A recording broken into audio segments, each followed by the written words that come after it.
Assalamualaikum warahmatullahi wabarakatuh. Kita sambung lagi pada subtopik 9.3 iaitu polimer. Soalan yang pertama, apakah polimer? Jadi polimer ialah molekul besar berbentuk rantai yang terdiri daripada gabungan unit molekul kecil. Unit molekul kecil ini dinamakan sebagai monomer. Mono ni maksud dia satu, poly maksud dia banyak. Yang kedua, plastik merupakan contoh polimer yang banyak digunakan dalam kehidupan kita. Yang ketiga, polimer boleh dibahagikan kepada dua jenis, iaitu polimer semula jadi dan polimer sintetik. Kita akan tengok pada jadual 9.4 yang menunjukkan contoh polimer semula jadi dan polimer sintetik, serta monomer yang membentuknya.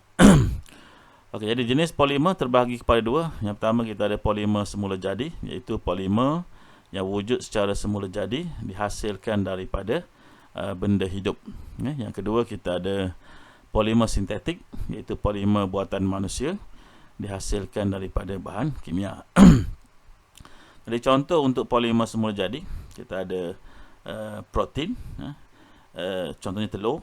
Jadi monomer untuk protein, unit paling kecilnya adalah asid amino. Yang kedua, kita ada kanji ataupun beras. Jadi monomer paling kecil untuk beras adalah glukosa. Jadi kanji beras ini merupakan karbohidrat lah. Jadi unit paling kecil untuk karbohidrat adalah glukosa.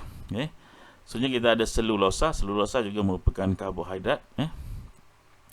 Dan unit terkecilnya juga merupakan glukosa. Dan selanjutnya kita ada getah asli. Dan unit terkecil bagi getah asli atau monomernya adalah isoprena. Kemudian untuk polimer sintetik, contoh yang diberikan, kita ada polyethena. Jadi poly banyak ethena, jadi monomernya secara logiknya adalah ethena. Kemudian kita ada perspex. Monomer untuk perspex nama dia metil metakrilat. Kemudian kita ada polyvinyl klorida PVC. Jadi monomer dia vinyl klorida. Dan akhir sekali kita ada getah sintetik, monomernya adalah neoprena. Ini contoh-contoh lah diberikan untuk polimer semula jadi. Ini pun polimer semula jadi. Ini polimer yang bukan semula jadi, polimer sintetik. Sintetik itu maksud buatan. Kemudian kita ada host getah sintetik. Jadi kalau ini getah asli, maka dia polimer semula jadi. Tapi kalau dia getah sintetik, maka dia polimer sintetik. Kita ada sarung tangan getah. Sarung tangan getah biasanya dibuat daripada getah asli. Dan kita ada pipe PVC. Okey, jadi kita tengok dua proses. Yang proses yang pertama dinamakan sebagai proses pempolimeran, dan proses yang kedua dinamakan sebagai penyah polimeran. Jadi pempolimeran merupakan proses penggabungan monomer-monomer untuk membentuk satu molekul berantai panjang yang dikenali sebagai polimer. Yang kedua, terdapat dua jenis proses pempolimeran, iaitu pempolimeran penambahan dan pempolimeran kondensasi.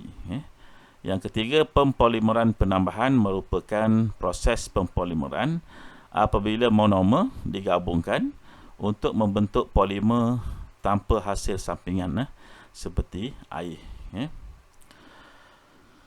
Okey, dengan di sinilah ini kita ada monomer yang sama jenis. Kemudian kita lakukan proses pempolimeran, jadi kita gabungkan menjadi satu rantai yang panjang. Kemudian ini pula monomer yang berlainan. Kita ada dua jenis monomer. Monomer pertama, monomer yang kedua.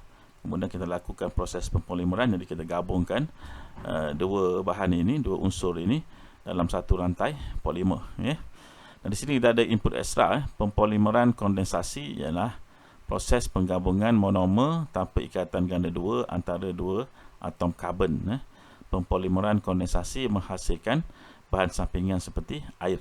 Sebab itu dah ada perkataan kondensasi ini. Kondensasi merupakan proses pertukaran jerim daripada wap menjadi air. Jadi konsep dia maksudnya menghasilkan air lah. Okay, yang keempat, dalam pempolimeran penambahan, monomer-monomer tak tepu, seperti monomer yang punya ikatan ganda dua antara dua atom karbon digabungkan bersama. Jadi ini boleh bergabung sebab mereka ada ikatan ganda dua. Contoh monomer yang punya ikatan ganda dua antara dua atom karbon ialah ethena. Jadi ini proses dia. Jadi kita ada monomer etena, 1, 2, 3, 4 monomernya. Kemudian kita lakukan proses pempolimeran penambahan. Jadi di sini kalau kamu lihat, dia telah mengalami kehilangan pada rantai ganda. Ganda 2 telah hilang. Di sini hanya ada rantai tunggal sahaja. Dan kalau kamu kira jumlah karbon dia 1, 2, 3, 4, 5, 6, 7, 8. Ini ada 1, 2, 3, 4, 5, 6, 7, 8. Jadi karbon, bilangan karbon yang sama. Penggabungan berlaku dengan rantai-rantai yang ada. Rantai-rantai yang ada ganda 2 tadi digabungkan dengan karbon juga, kemudian digabungkan juga dengan hidrogen. Jadi ini menghasilkan polimer dinamakan sebagai polyethena. Yang kelima, sesetengah polimer dapat ditukarkan kembali menjadi monomer yang asal atau monomer yang lebih kecil melalui proses penyah polimeran.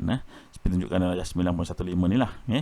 Jadi ini polimer asal dia telah pun terikat pada satu ikatan, kemudian mengalami proses penyah polimeran menghasilkan monomer-monomernya semula. Okey, so kita tengok getah asli.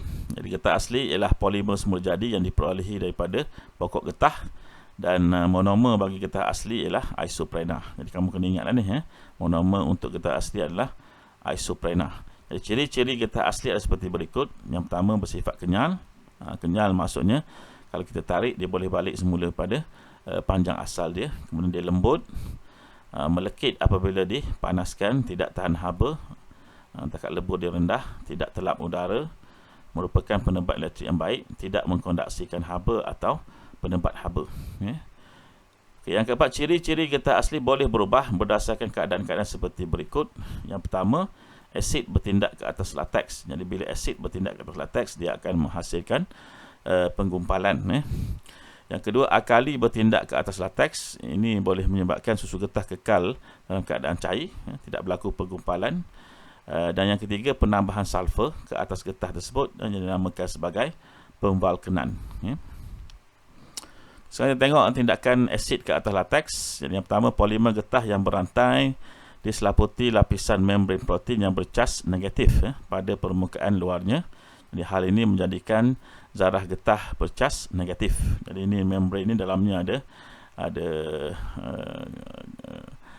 rantai yang getah dan dikelilingi oleh cas negatif. Jadi cas-cas negatif yang sama menyebabkan zarah-zarah getah saling menolak antara satu sama lain dan mengakibatkan lateks kekal dalam bentuk cecair. Jadi itu konsep dia lah. Sebab cas yang sama akan saling menolak antara satu sama lain. Okey, jadi yang kedua, penambahan asid ke dalam lateks akan menyebabkan penggunaan lateks seperti yang ditunjukkan dalam darjah 9.18 pada bawah ni. Jadi apa yang berlaku? Penambahan asid yang mengandungi ion-ion hidrogen yang bercas positif akan meneutralkan cas negatif pada membran protein di permukaan zarah-zarah getah. Jadi sini ini asal dia sebelum kita tambahkan dengan asid, dan membran getah ini dikelilingi oleh cas negatif membran protein ini. Jadi bila kita tambahkan asid, di sini, ion-ion hidrogen yang bercas positif dia akan berpasangan dengan cas negatif yang ada pada permukaan membran protein ini. Jadi dia akan meneutralkanlah cas yang ada pada membran getah tadi, dan akan berlaku yang kedua ni, hal ini menyebabkan zarah getah berlanggar antara satu sama lain dan memecahkan membran protein di permukaan zarah getah. Jadi dia akan saling berlanggar sebab dah tidak ada cas lagi lah. Dia tidak lagi menolak antara satu sama lain. Jadi bila berlaku pelanggaran, maka membran ini akan pecah dan rantai polimer getah akan keluar dan bergumpal antara satu sama lain. Yang sinisternya, rantai polimer getah akan terbebas lalu membentuk gumpalan pepejal getah tadi. Okey, yang ketiga, diberi contoh ini, kita ada asid etanoik, lazimnya digunakan untuk menggumpalkan lateks. Pada darjah 9.19 ini, kita tambahkan asid dalam lateks susu getah, maka dia akan menghasilkan gumpalan. Lateks yang dibiarkan tanpa ditambahkan asid juga boleh menggumpal. Jadi penerangan dia, hal ini berlaku akibat tindakan bakteria yang menghasilkan asid. Jadi kamu kena ingat, dalam udara memang ada bakteria. Jadi bakteria ini akan jatuh dalam lateks dan akan menjalankan aktiviti dia dan akan membebaskan asid. Jadi asid tadi akan menetralkan cas negatif pada membran protein di permukaan zarah getah tadi. Dan apa yang berlaku seperti mana yang kita bincangkan tadi akan berlakulah bila asid terhasil dalam latex tadi. Okey, seterusnya yang keempat, kita tengok pula tindakan alkali ke atas latex. Jadi yang pertama, bagi mengelakkan latex daripada bergumpal, alkali seperti larutan amonia boleh ditambahkan kepada latex. Jadi alkali akan menetralkan sebarang asid yang dihasilkan oleh bakteria. Jadi cas negatif pada membran protein di permukaan zarah getah dikekalkan dan latex kekal dalam keadaan cecair. Jadi alkali ini dia bercas negatif.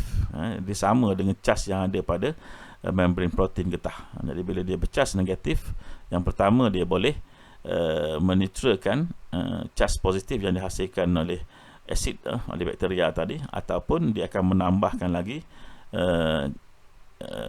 cas negatif pada permukaan membran getah tadi. Okey, jadi darjah 9.20 ini menunjukkan tindakan amonia ke atas latex, di mana larutan amonia digunakan untuk mengekalkan latex dalam keadaan cecair tanpa bergumpal. Ini satu kes lah. Ini satu kes, contohnya dia akan menetralkan asid yang dihasilkan oleh bakteria tadi, menyebabkan dia tetap juga negatif, dan mereka akan saling tolak menolak antara satu sama lain. Satu kes lagi, kalau tidak ada asid yang dihasilkan oleh bakteria, maka alkali akan menambahkan lagi cas negatif pada membran protein getah tadi, menyebabkan mereka saling tolak menolak antara satu sama lain. Okey, soalnya kita ada di sini untuk kamu, jika kamu berminat untuk melihat menonton video mengenai proses pembalkanan getah, kamu boleh scan pada barcode ini. Kita sambung lagi dengan proses pembalkanan getah. Okey, yang pertama, apabila latex dicampurkan dengan sulfur dan dipanaskan sehingga suhu 140 hingga 169 darjah Celsius, pempolimeran penambahan akan berlaku dan menghasilkan getah dinamakan sebagai getah terbalkan. Yang kedua, proses penghasilan getah terbalkan ini dikenali sebagai proses pembalkanan. Yang ketiga, proses pembalkanan menyebabkan rangkai silang sulfur terbentuk antara molekul getah dengan sulfur, seperti yang ditunjukkan pada darjah 9.21 ini. Ini adalah rantai polimer getah asli. Di sini tidak ada rangkai silang. Dan bila dipanaskan dengan sulfur bersama-sama dengan sulfur, kita akan menghasilkan satu struktur yang dinamakan sebagai rangkai silang sulfur yang mengikat rantai polimer getah yang ada dalam getah asli tadi. Jadi ini yang menyebabkan getah ini akan berubah sifat dia. Jadi ini adalah proses pembalkanan.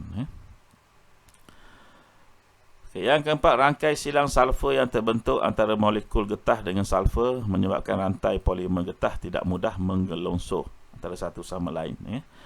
Yang kelima, ciri-ciri getah terbalkan berbanding getah asli seperti pada darjah 9.12 ini. Okay, yang pertama, lebih kenyal berbanding dengan getah asli, sebab sekarang ini dah ada rangkai silang yang dihasilkan oleh sulfur tadi, menyebabkan dia lebih kenyal. Maksudnya bila kita tarik, dia kembali semula pada keadaan asal, saiz dia boleh kembali ke keadaan asal walaupun dipenyek, ditarik dan sebagainya. Okey, kemudian dia lebih keras kerana kewujudan rangkai silang tadi. Tahan haba juga disebabkan oleh kewujudan rangkai silang. Tidak mudah teroksida, kerana rangkai silang juga tidak terlap pada cecair dan udara. Ini sama sifat dengan getah asli. Tidak bertindak balas dengan asid dan alkali, kerana dia telah pun ada rangkai silang yang menstabilkan polimer tersebut, dan juga merupakan penebat elektrik yang baik. Okey, teknologi terkini berasaskan getah. Jadi kena ingat, getah merupakan bahan yang dihasilkan oleh negara kita, Malaysia. Kita antara pengeluar terbesar getah juga di dunia. Yang pertama, kini penyelidikan dan pembangunan dalam teknologi kejuruteraan genetik dan polimer berasaskan getah semakin maju. Yang kedua, hal ini seiring dengan matlamat penggunaan getah secara inovatif untuk meningkatkan mutu produk getah asli, getah sintetik dan campuran kedua-duanya dalam kehidupan kita. Yang ketiga, getah asli dan getah sintetik mempunyai ciri-ciri khusus yang tersendiri. Oleh itu, pelbagai barangan dihasilkan daripada getah asli, getah sintetik atau campuran kedua-duanya berdasarkan ciri yang diperlukan. Okey, kita tengok di sini. Jika kamu berminat, kamu boleh scan pada barcode ini untuk pergi ke laman web mengetahui mengenai teknologi getah yang terkini. Okey, sekarang pertama kita ada jenis bahan. Kita ada getah asli. Produk dia digunakan untuk buat tayar kereta lumba, sarung tangan dan juga tilam di sini. Jadi ini gunakan getah asli sepenuhnya. Sebabnya dia getah asli dia lebih melekat pada jalan raya. Jadi kereta lumba ni bergerak laju, maka dia tak mudah terbalik lah. Okey, kemudian getah sintetik digunakan untuk membuat tayar kenderaan berat, pad, brake dan juga pipe. Ini sebab ini kita perlukan pada kekenyalan yang tinggi lah, sebab kenderaan ini sangat berat. Jadi kalau kita gunakan tayar getah asli mungkin tidak mampulah menampung berat kenderaan ini. Dan kita juga belajar tadi, bila kita melakukan proses pembalkanan ataupun menggunakan getah sintetik ini, kekenyalan menjadi lebih tinggi lah. Okey, seterusnya kita ada campuran getah asli dan getah sintetik, digunakan untuk buat tayar kereta, alas enjin, penebat bagi wayar elektrik. Ini contohnya digunakan pada kereta Axia warna putih ni.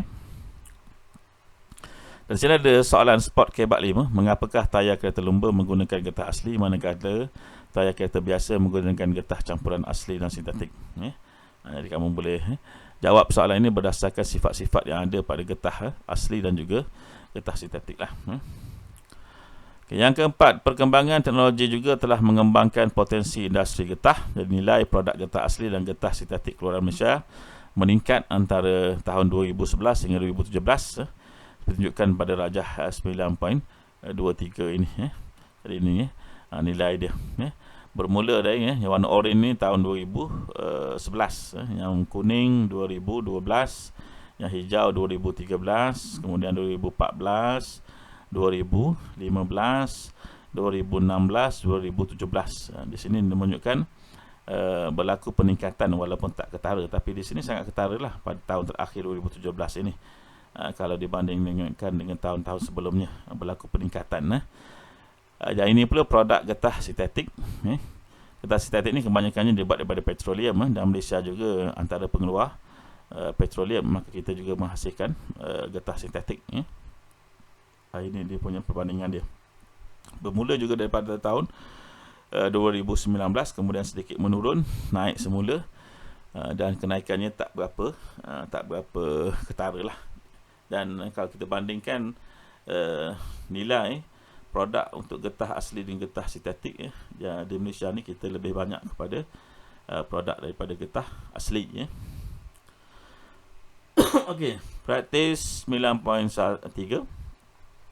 Soalan yang pertama, apakah yang dimaksudkan dengan polimer? Yang kedua, berikan satu contoh bagi bahan berikut. Kita ada polimer semula jadi, kita ada polimer sintetik. Yang ketiga, apakah yang dimaksudkan dengan pempolimeran? Soalan keempat, rajah 1 menunjukkan satu proses pempolimeran penambahan.